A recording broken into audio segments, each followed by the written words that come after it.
Hello people, welcome back to my channel. तो आज हम डिस्कस करेंगे 12th एंड 13th मार्च के questions MCQs related with the current affairs which is called the Hindu quiz.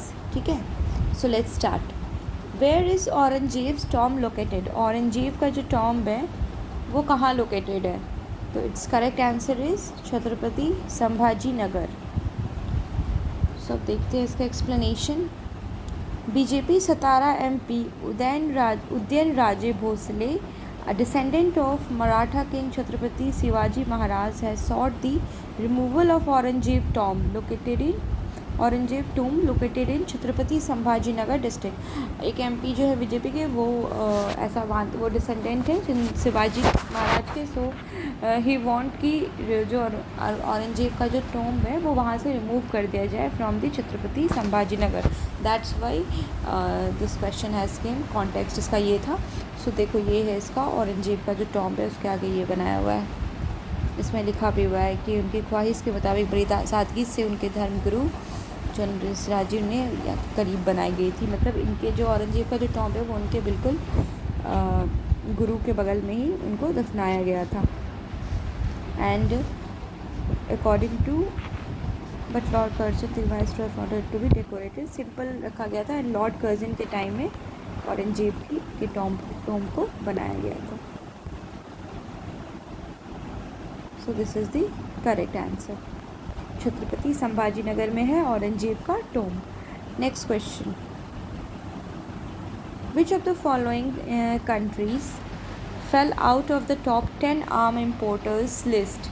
कौन सी country है जो टॉप 10 आर्म इम्पोर्टर के लिस्ट से बाहर हो चुकी है? तो इसका करेक्ट आंसर है चाइना।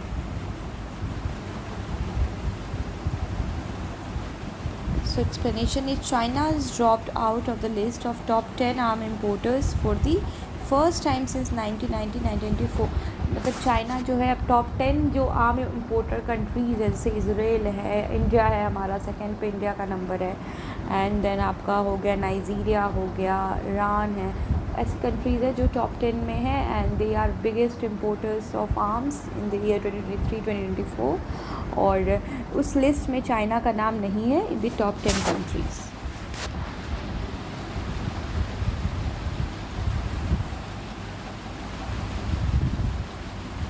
सो इट मीन्स ये इंडिकेट कर रहा है कि चाइना जो है अब इम्पोर्ट डिपेंडेंट नहीं है आर्म्स को लेके, डिफेंस को लेके, बल्कि it is there domestic industrial base जो है चाइना का, वो अपना वो ग्रो कर रहा है इंडिजिनसली। वहाँ पे मैन्युफैक्चर हो रहा है defence. So it's the correct answer is China, जो कि टॉप 10 में नहीं है। नाइजीरिया हो गया, देन कतर एंड आपका हो गया इंडिया हमारा, ये सब जो है टॉप 5 में है in the arms imported list highest. और इंडिया जो है वो उसने सबसे ज़्यादा जो है आर्म्स इम्पोर्ट किए हैं। उसमें मेजरली इम्पोर्टेंट है, उसमें US हो गए, देन फ्रांस, ये सब मेजर कंट्रीज है जहाँ से इंडिया का आर्म इम्पोर्ट हुआ है। Next, wages in India have been stagnant since which year? जो वेजेस हैं, डेली वेजेस, उसका जो वैल्यू है कि उसमें ग्रोथ जो नहीं है, स्टैगनेंट है, वो वेज फिक्स्ड है, वो कौन से ईयर से वो वेज को फिक्स किया गया है? तब से वो उसमें ना कुछ इंक्रीज़ हुआ है ना डिक्रीज़ हुआ है। So it's correct answer is 2018। 2018 से जो वेजेस है ना वो इंडिया के, वो बहुत ही स्टैगनेंट पोजीशन पे, उसमें ग्रोथ नहीं देखी गई है। सो नेशनल मिनिमम वेजेस जो है, इसमें इसका क्या क्या प्रोज है कि ये इनकम मिनिमम एजेस जो वो गवर्नमेंट फिक्स करती है किसी भी जो वर्कर्स है उसके लिए, सो दैट कि एक वो डिग्निफाइड लाइफ जी सके। एंड लेबर प्रोडक्टिविटी भी उससे, क्योंकि उनका जो लाइफस्टाइल है वो इम्प्रूव होगा, उससे आपकी लेबर प्रोडक्टिविटी इंक्रीज़ होगी, वर्कर्स जो मोटिवेटेड रहेंगे। इंसेंटिव्स दिया जाता है फर्म्स को ताकि वो अपने वर्कर्स को बेटर पे कर सके, एटलीस्ट जो मिनिमम वेजेस डिसाइडेड है बाय द गवर्नमेंट उसको वो पे कर सके। और इससे क्या होता है कि increases incentive for people to enter labour market लोगों को अट्रैक्ट करे, लोग काम करें, ताकि वेजेस कम होने के कारण जो है मार्केट जो है वो लोगों वर्कर्स को अट्रैक्ट नहीं करती है। एंड देन प्रोडक्टिविटी नहीं होगी, एम्प्लॉयमेंट नहीं होगा, प्रोडक्शन नहीं होगा, एंड देन इनडायरेक्टली ये हैम्पर करेगा growth of the country, GDP of the country को। सो दैट्स वाई जो गवर्नमेंट है उनके वो बहुत सारे स्कीम्स मिनिमम वेजेस के रेंजेस निकालते हैं, सो दैट कि वर्कर्स को, लेबरर्स को, डेली वेज वर्कर्स को बेटर वेज मिल सके, जो उनकी सैलरी होती है वो मिल सके, सो दैट कि वो अपनी लाइफ जो है उसको अच्छे से सिर्फ जीने खाने के लिए ना, सिर्फ जीने के लिए ना जिए, बल्कि unified life, better life style जी सके। कॉन्स क्या है? अनएम्प्लॉयमेंट जो है वो कॉम्पिटिटिव हो जाता है मार्केट्स में, अनएम्प्लॉयमेंट बढ़ जाएगा। Then encourage use of black markets का भी इसमें, तो ये सारे इसके प्रोज एंड कॉन्स हैं। कॉन्टेक्स्ट देखते हैं। Doctor Roy Chowdhury adds that wages have been stagnant, wages जो है वो सिंस 2018 से वो एक जगह पे उसका ग्रोथ नहीं हुआ है। And the idea that the economic growth is robust is not entirely true, क्योंकि जो ग्रोथ है इकोनॉमी का वो जो रोबस्ट है, बहुत ही स्ट्रॉन्ग ग्रोथ है, वो सही नहीं है, क्योंकि वेज तो फिक्स है मिनिमम। प्रोडक्टिविटी इंक्रीज़ होगा, प्रोडक्शन बहुत होगा, एक्सपोर्ट्स होंगे, सो ऑब्वियस है कि कंट्री को इनकम ज़्यादा होगा, तो उस हिसाब से फर्म्स को बेनिफिट्स मिलेंगे, and then they will pay their workers and labourers very well. So वो चीज़ें यहाँ पे जो है वो मिसिंग है। एंड जो गवर्नमेंट की जो पॉलिसीज़ इकोनॉमिक ग्रोथ की, वो भी जो है रीच नहीं कर पा रही, या उसका जो रीच है to the people, to the common people, जिनके जो बेनिफिशियरीज़ हैं उनको नहीं मिल पा रही। That's why these are all the reasons for the stagnant wage growth of the country. Which year did the Tamil Nadu government announces that 20% of all state government jobs will be reserved for those who studied in Tamil medium? कौन से अभी new national education policy को जो नया जो बना है 2020 वाला, उसको इम्प्लीमेंटेशन के लिए को लेकर थोड़ा सदर्न स्टेट्स के साथ कॉन्फ्लिक्ट्स है सेंटर का, क्योंकि Tamil Nadu government is not implementing NEP 2020 and 3 language formula. And इससे रिलेटेड ही बहुत सारी बातें हुई है, जिसमें है ये कौन सी ईयर में तमिलनाडु गवर्नमेंट जब वो अनाउंस की थी कि स्टेट गवर्नमेंट की जो 20% जॉब्स है वो रिजर्व रहेंगी for Tamil medium students. So it's correct answer is 2010। 2010 में ये चीज़ पाई थी कि तमिलनाडु गवर्नमेंट, स्टेट गवर्नमेंट इसको अनाउंस किया गया था। सो टू प्रमोट मैनी सी these things are done to promote the regional language, their own culture. So Tamil is the language of Tamil Nadu, so they are promoting their language, and the people who study in that language they are also what we can say, they are also attracted to the government jobs उनको मिले, so that कि जो लोग English या other language में comfortable नहीं है वो तमिल मीडियम के थ्रू भी एम्प्लॉयड हो सकते हैं। That's the main motto. Explanation देखते हैं। द्रविड मुन्नेत्रा कज़गम DMK गवर्नमेंट जो है उन्होंने एक ऑर्डिनेंस लाया था reserving 20% seat of state government jobs for students who study in Tamil medium all courses. सारे कोर्सेज में जो भी स्टूडेंट तमिल मीडियम के थ्रू पर है उनकी सीट रिजर्व होगी। ये लाया गया था बाई DMK गवर्नमेंट इन 2010 सितंबर। ओके, सो ये है next question. Recently, a train was hijacked and 340 train passengers were taken hostage.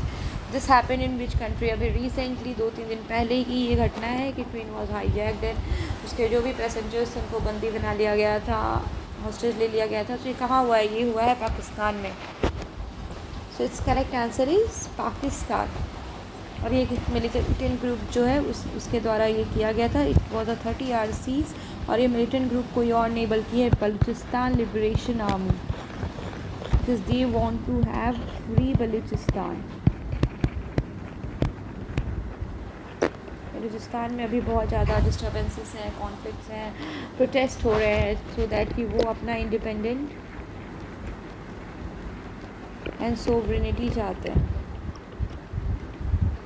नहीं चाहते पाकिस्तान के साथ रहना, क्योंकि उनका जो एरिया है वो डेवलप हो सके, वहाँ पे ग्रोथ नहीं है, वहाँ के लोगों को का जो इनकम है वो हो रहा है, और लाइफस्टाइल हर चीज़ अफेक्ट हो रही है। So they are protesting and they don't want to be with the Pakistan government and they want to be liberated. So उन्होंने ही ये चीज़ किया है। उसका नाम है बलूचिस्तान लिबरेशन आर्मी। सो ये देखो डायग्राम, यहाँ पे है आपका क्वेटा तक की ट्रेन थी, क्वेटा टू पेशावर ये ट्रेन का रूट था। एंड यहाँ पे ट्रेन को रोहरी डिस्ट्रिक्ट में जो है स्टॉप कर लिया गया by according to Balochistan government. तो ये पाकिस्तान में हुआ है। एंड बलूचिस्तान जो है वो largest of the Pakistan provinces, Pakistan की सबसे लार्जेस्ट प्रोविंसेस है, और ये ड्राई एरिया है, रफ टेरेन है यहाँ पे, और यहाँ पे नेशनल हाईवे 65 जो है वो यहाँ से गुजरती है, इस ट्रेन रूट के बगल से ही गुजरती है ये। सो 10 coach train came under attack near tunnel number 8, यहाँ पे इसका अटैक किया गया था। एंड ये जो माउंटेनियस एरिया है not populated, and that's why जो है ये चीज़ों को, इस चीज़ को जो हाईजैकिंग है उसको अंजाम दिया गया। So this is the route of Jaffar express, the train name was Jaffar express, ठीक है। क्वेटा टू पेशावर जा रही थी फ्रेंड्स। ये सब थोड़ा सा ध्यान रखना है, बेसिक जो आप कह सकते हो ना, बेसिक इम्पॉर्टेंट पॉइंट्स हैं वो। Next question, union government's mission Amrit Sarovar was launched in which year? Union government का एक स्कीम है मिशन अमृत सरोवर, जो एक गवर्नमेंट की पॉलिसी कह लो आप, वो है। सो इसको कब लॉन्च किया गया, कौन सी ईयर में? So it was launched in 2022। सो क्या है भाई ये स्कीम, देखें। मिशन अमृत सरोवर जो है वो under the Amrit Sarovar plan 75 ponds in the Ghaziabad will be restored. 75 ponds को रीस्टोर करने का है ये plan, and this year launch date was April में इसको लॉन्च किया गया था। Mission works with states and districts, हर स्टेट डिस्ट्रिक्ट में to focus on MNREGA 15th finance commission grants PM and sub scheme. So ये जो है वर्क करेगी with state and state governments and district की जो एडमिनिस्ट्रेशन है उसके साथ। सो होता है 75 जो प्लान है गवर्नमेंट का 75 पॉइंट्स का, उसको फुलफ़िल किया जा सके to reduce the shortage of water and other things, ताकि पॉन्ड्स हमारे पास रहे, रिजुविनेट किया जाए पॉन्ड्स को, सो दैट वाटर की जो कमी है या जो वाटर अवेलेबिलिटी है उसको मेंटेन किया जा सके। टेक्निकल पार्टनर कौन है इस प्लान के? Bhaskaracharya national institute of geo informatics and space application, ठीक है। ये जो है ये टेक्निकल पार्टनर है, इट विल इम्प्लीमेंट, और ये जो है वो प्रॉपर लोकेशन वाइज जीपीएस के थ्रू ट्रैक करेगी कि कहाँ कितने पॉइंट्स जो है वो बनाए गए एंड उनका कितना मेंटेनेंस हो पाया। So that's why they are technical partners. कौन कौन सी मिनिस्ट्री पार्टिसिपेट कर रही है इस स्कीम में? Rural development, obviously rural area में डेवलप किया जाएगा। देन लैंड रिसोर्सेज, क्योंकि लैंड भी पार्ट है इसका। Then drinking water and sanitation, then water resources, Panchayati Raj, क्योंकि ग्राउंड लेवल पे तो यहीं से इम्प्लीमेंट होगा। मिनिस्ट्री ऑफ फॉरेस्ट एनवायरनमेंट, क्योंकि it will also be directed to the environment. So that's why ये सारी मिनिस्ट्री इन्वॉल्व है, इट्स वेरी इंपॉर्टेंट, ठीक है। ये देखो इस तरीके से डेवलप किया जा रहा है अमृत सरोवर। ऑब्जेक्टिव क्या है इसका? At least 75 points in each district of the country. It's a plan of the government to have at least 75 ponds, either to be created new ponds or the remaining ponds that are already present, they are to be maintained and they are cleaned so that they can be used for different purpose. Each of the ponds will have a pond area. इसमें area भी specify किया गया कि pond area जो है वो at least 1 एकड़ का होना चाहिए, that is equal to 0.4 hectares, and water holding capacity होनी चाहिए उसकी रफली 10,000 cubic metre as part of the effort. So ऐसा नहीं कि बस कुछ भी बना दिए उसको पॉन्ड बना दे, नहीं, गवर्नमेंट हैज़ प्रॉपरली जो है एक मेजरमेंट भी लेके आई है कि 1 एकड़ में मिनिमम होना चाहिए pond area, and it should have the capacity of water holding capacity of 10,000 cubic metre, ठीक है। तो ये ध्यान रखना है। अमृत सरोवर को लॉन्च किया गया in April 2022 with the ambitious goal of constructing और rejuvenating 75 ponds in each district of the country. Very good scheme of the government and it's important.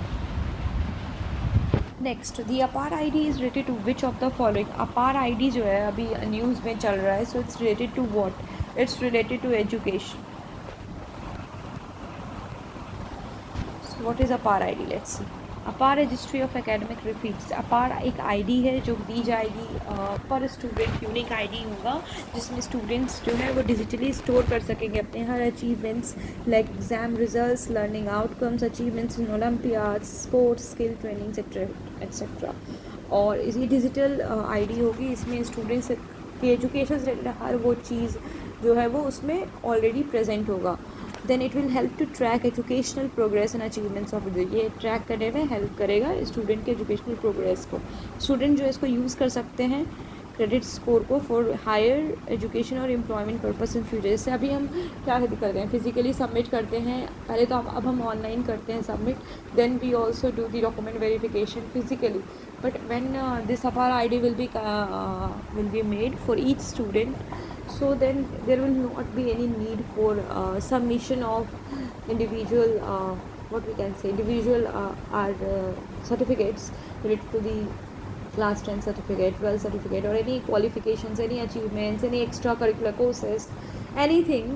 It can be submitted through just putting the ID. It can be traced, so it's very helpful. It's a good what we can say good scheme of the government, good plan जो है government का, एक अच्छा plan है।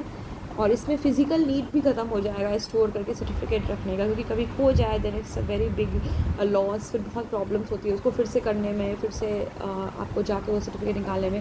सो if the students are given unique IDs and all the certificates are digitally stored there, directly वहाँ पे store होगा।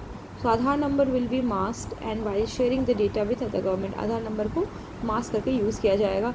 Personal information, name, address, age, date of birth, gender and photograph will be made, personal information लिख दिया जाएगा and it will be available to entities engaged in various education activities, scholarships, education. उस चीज़ को use कर पाएंगे students at any educational activities, scholarships में, education institutes में, किसी भी हायर एजुकेशन में एडमिशन लेने के लिए उस चीज़ को यूज़ कर दिया जाएगा जो भी वहाँ पे प्रेजेंट है, आपका name, address, gender, date of birth, photograph, सब। It will make transfer from one school to another. अभी जो हमें माइग्रेशन को लेकर दौड़ना पड़ता है, देन वहाँ से लो, वहाँ कलेक्ट करो, वहाँ डिपॉजिट करो, ये सारे टेंशन ख़त्म, क्योंकि एक बार आप आईडी डालोगे ईजी सब कुछ ट्रांसफ़र हो जाएगा from one two other school. ठीक है। Help monitoring the students dropping out and main streaming them, very important, क्योंकि ये हेल्प करेगा कि स्टूडेंट्स कब ड्रॉप आउट कर रहे हैं उस डेटा को भी मेंटेन कर सकेगा एंड उनको वापस मेन स्ट्रीम में लाने के लिए हेल्प करेगा। New students entering the education system can also भी ट्रैक, जो भी नए स्टूडेंट्स एडमिशन ले रहे हैं वो कैसे प्रोग्रेस कर रहे हैं उन सबको भी ईजिली ट्रैक कर दिया जाएगा by this ID. So parents and activists worry that it could become a near impossible to opt out of education ministries APAR ID for school students through enrollment is supposed to be voluntary। अब इससे parents and activist को tension हो रही है कि एक अपार ID will जब बन जाएगा and it will be given for this to the students, तो फिर जो एनरोलमेंट जो हमारा वॉलेंट्री बेसिस पे है हम उसको नहीं कर पाएंगे, या फिर होता है हमारी प्राइवेसी हैक होगी, हमारी वॉलंटरी डिसीजंस अफेक्ट कर सकती है। सो that's Y so this was the अपार आईडी, और ये गवर्नमेंट ला रही है in the education sector. What is the percentage of GST impose on the online gaming sector, online gaming sector पे कितनी परसेंटेज जीएसटी अप्लाइड है? So it's impose 28%।